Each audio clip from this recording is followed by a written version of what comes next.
Monuments and statues that decorate cities around the world offer a window into the time of their creation and the society that built them.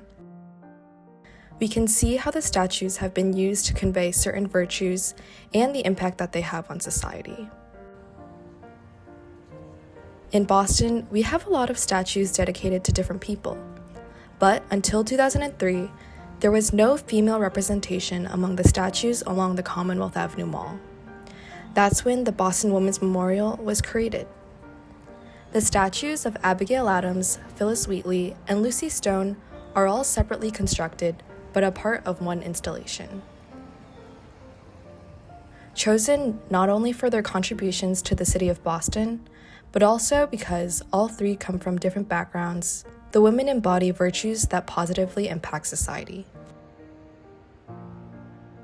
Each woman had varying levels of education, but none of them allowed this or social norms to prevent them from pursuing their goals for women, freedom, and expression. The sculptures, created by Meredith Bergman, demonstrate a real and relatable representation of women, not an idealized version. When asked about what makes the Boston Women's Memorial special, Bergman simply states, "It's got real women." Beginning in the center of the memorial, Abigail Adams came from a well-known political family and is known as one of two women to have been a wife and mother of two different U.S. presidents. Something that is often overlooked about her is her intelligence, despite not having a formal education. In addition to constantly advocating for women's rights, she also took on President Thomas Jefferson in political debates on several occasions. This outspoken quality was far from the norm of women at the time. When you look at her statue, she's standing firmly with her arms crossed, as if she is still thinking to this day and is ready for any challenge that comes her way. Even if you didn't know who she was, you can tell from the statue that she was serious and solid in her opinions because of the virtues that are conveyed through the art. Bergman claims that her goal was to portray Adams as contemplative. Phyllis Wheatley, positioned to the right of Abigail, offers a different representation. Wheatley was brought to the U.S. as an enslaved person when she was a child and sold to the Wheatley family. Growing up, she learned English, Greek, and Latin at an astonishingly fast pace when virtually no enslaved people were literate. When she was a teenager, she began to write poetry and was the first African American woman to ever be published. She even wrote a poem called On Virtue. She used beautiful imagery in her poems to discuss racism, knowledge, and religion. In the Boston Women's Memorial, she can be seen dreaming up on her next work. You can tell that she is visualizing something new and is ready to write about it. Bergman intended to paint Wheatley as imaginative.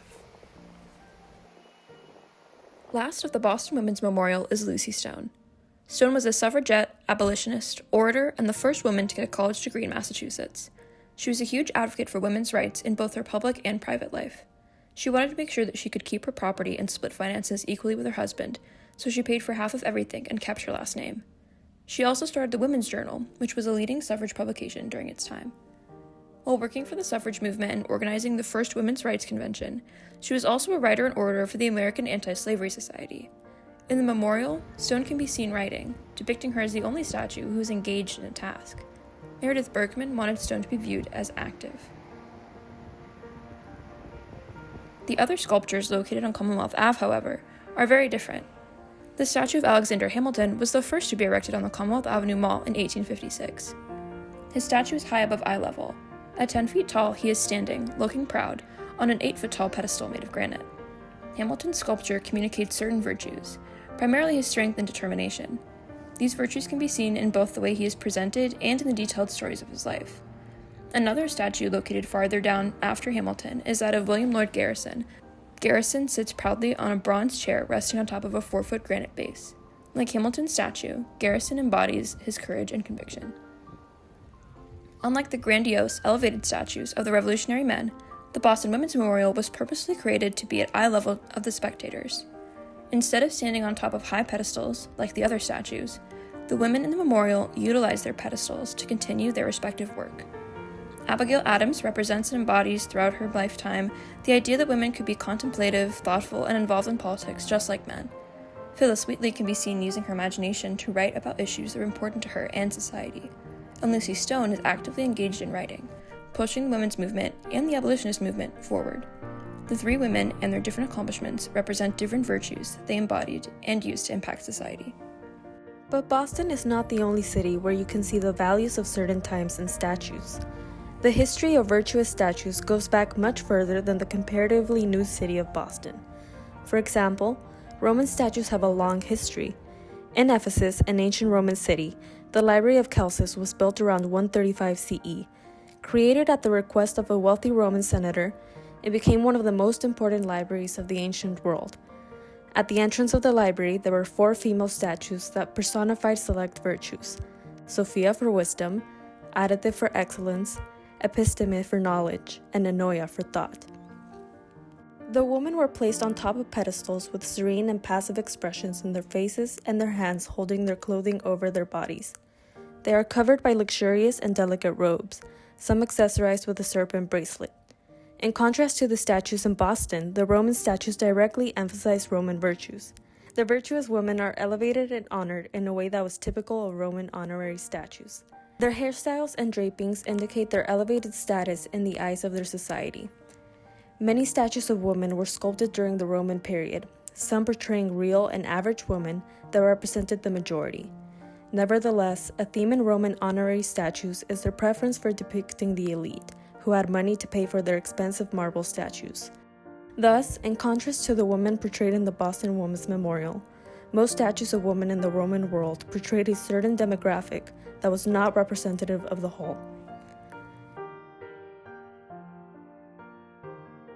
In the long history of the world, statues decorating their respective cities portrayed different values depending on the people they depict. The women represented in the Boston Women's Memorial offer a different perspective on women compared to the personified virtues positioned outside the Campos Library. As history has progressed, women have increasingly become more visible and recognized for their contributions and achievements, as is apparent by the Boston Women's Memorial and other female dedicatory sculptures in Boston, like those of Anne Hutchinson and Harriet Tubman. The statue at the Library of Campos represent women and virtues, but they do not have real accomplishments to support how these virtues have impacted society, because they do not depict real women who lived in Ephesus. But, as Bergman, the sculptures of the memorial explained, anything that publicly serves to remind us every day that other women have struggled for us and will continue to do so, contributes to our resolve, gives us new strength, and inspires young people. A beautiful, durable, lovingly crafted sculpture can inspire pride, self-worth, and a sense of purpose too. Comparable to the many statues of men located throughout Boston, women are still unequally represented and celebrated far less for their contributions to society, Boston, and the country. That being said, the Boston Women's Memorial represents the changing times. Women do not need pedestals to stand on. We have our own achievements and virtues that provide us with all the support we need.